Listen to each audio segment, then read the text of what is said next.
Hey everybody, and welcome to the Thursday edition of the Daily Dose. I am Angie Larson, and I brought a special guest with me today. This is my husband, Ryan. Ryan and I were walking and talking the other day, and we started to talk about some of the struggles that I've had since I've been working from home for these last near 60 days. Can you believe it's been that long? And Ryan had some really good suggestions for me as we were kind of processing this work from home thing. And my first thought was about all of you guys, how I was like, oh, this would be great for Daily Dose. I feel like this would really super help people. So I asked him if he would come on the Daily Dose with me again today. So when Ryan and I chose to move to Alexandria from Des Moines, we did that, and he stayed with the same company. He just transferred to the Minneapolis office with the understanding that he would be working from home and occasionally just go to Minneapolis for a meeting here and there. But Ryan has primarily worked from home since we've lived here since September. And in today's ever-changing society, being a work-from-home guy since September, that kind of makes you an expert, right? So you're an expert in this. And so I brought an expert in working from home to come talk to you today. Thanks. You're welcome. It's the only time I'm going to call you an expert. Okay. As Ange said, I've been working from home since September. And so for me, in this time of COVID, the biggest transition for me has been gaining people to work with. That's true. On a daily basis. So we went from myself and our two dogs to now we've got 5 of us in the same space, and the 2 dogs as well. And on top of that, also helping and working with my colleagues who went from working in a large office setting to now they're working from home. And some of them are working from home with little kids. Some of them are working from home with their spouses, and others are just working from home by themselves. Yeah. And and that's created a lot of struggles for a lot of them because they're used to the daily interaction of going into the workplace. When I was started in on it, I really struggled with that transition myself and did a lot of research and looking up stuff and finding tricks and things like that. And there's a few things that I kind of learned that really helped me with this whole transition. One of them is getting dressed, which I know sounds like a no-brainer, and there's been all kinds of jokes recently about people being on a Zoom call without any pants on, and, right. But what it really does is it really helps you feel like you're going to work. I tell you what, I'm super impressed. I've been impressed since we've lived here, how you still get up at the same time, shower, do the whole thing, and then go upstairs. Right. Yep. Yeah. Yeah. I mean, it's a little bit of a kind of a Mr. Rogers kind of thing, but it really does set your mindset to, all right, this is home versus this is work. Right. And also the other thing that I realized too is that working from home sans interruptions from kiddos, it's way more productive than we would normally be. And so it's all right to, take time and, flip over the laundry or take the dogs for a walk or just go sit outside for a little bit, because there's a lot of interactions that happen normally when we work in a larger group setting. Yeah. Whether it's coffee or it's a, conversation of how you doing, what was your weekend, that we don't necessarily get now that we're working from home and we're not in the larger group setting. Yeah. And so you and I we were out talking the other day and about how all of us are doing this work and schooling from home, and how nowadays there's very little that distinguishes work from home. Right. And not only are we all working together, but we are also, our days have less structure. Some of the days our kiddos are done really early. Sometimes they're done later in the afternoon. Some days they need more help. Other days they need less help. And that then changes our workflow of how we can get, how we feel like we can get stuff done or not get anything done. I've noticed that. I see, since I've been working home now these past, few weeks, I will wake up early in the morning so that I can try and get some things done before the kids even wake up, so I can kind of have some uninterrupted focus time. And then I find myself even all of a sudden noticing that it's 6 or 6:30 at night because I've just been plugging through all day to try and see if I can get everything done. I think that I'm almost in some ways just sort of almost working all the time. It does. It can feel that way. Very much so. Even though, if we actually tracked our time, we'd probably find out that, it is pretty much what, we were doing before. And if not, we might be doing a little bit more, but it's hard because it gets broken up. Sure. The movie Inception, which if those of you have seen it, it's with Leonardo DiCaprio. That's such a you movie.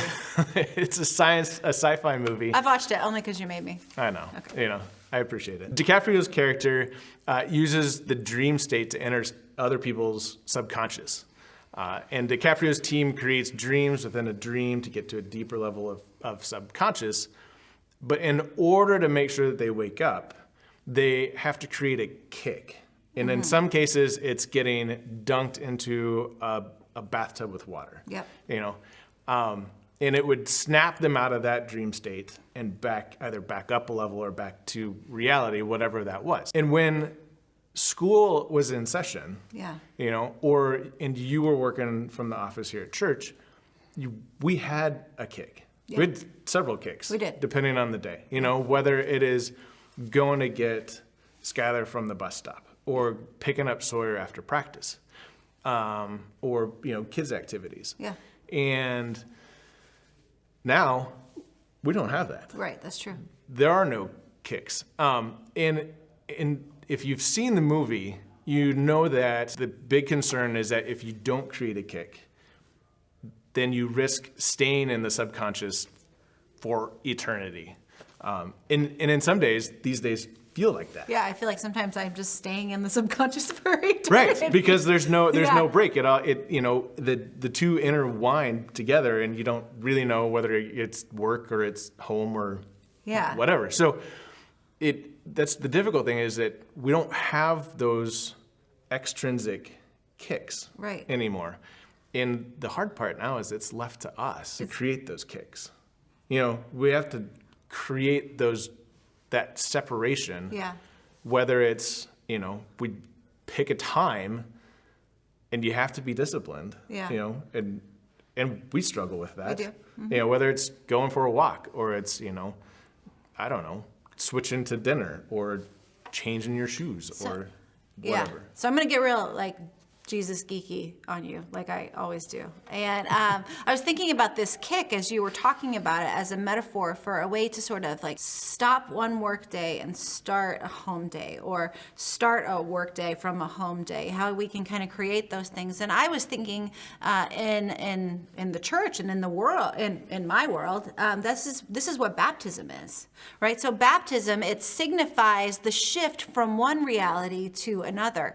You see, it's in the depths of baptism that Jesus washes away the watery chaos that is of the world and births us into a new life, which is to be part of God's beloved, part of God's family, part of God's children. And it's so easy for us to try and blend the two, where we forget and we start getting all these ways of the world that are telling us to achieve and to accomplish and power and wealth. But then the other reality that's really, really there, which is loved and treasured by God and connected with other people, the God of everything who loves us. And so I think baptism for us in some ways is that kick.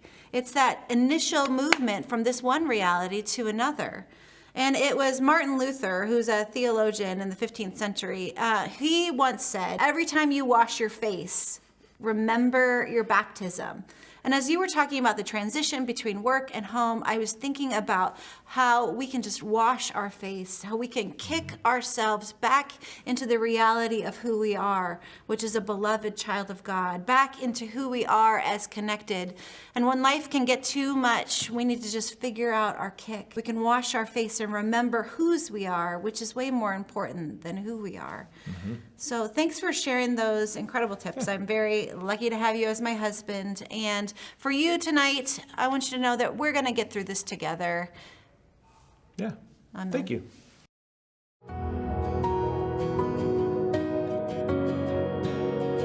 The head that once was crowned with thorns is crowned with glory now. The Savior knelt to wash our feet. Now at his feet we bow.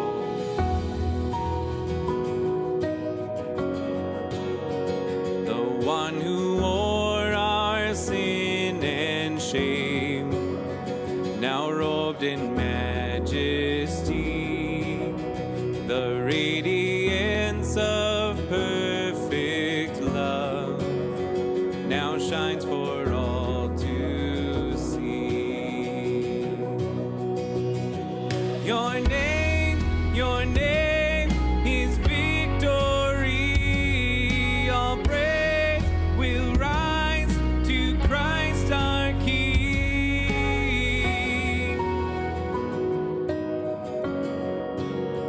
The fear that held us now gives way to Him who is our peace. His final breath upon the cross is now alive in me. Your name is victory. All praise will rise to Christ our King. Your name is victory.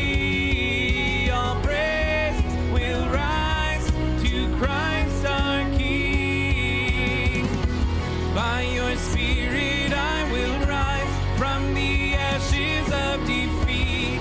The resurrected King is resurrecting me. In your name I come alive to declare your victory. The resurrected King is resurrecting me. The tomb where soldiers watched in vain was borrowed for 3 days. His body there would not remain. Our God has robbed the grave. Our God has robbed the grave.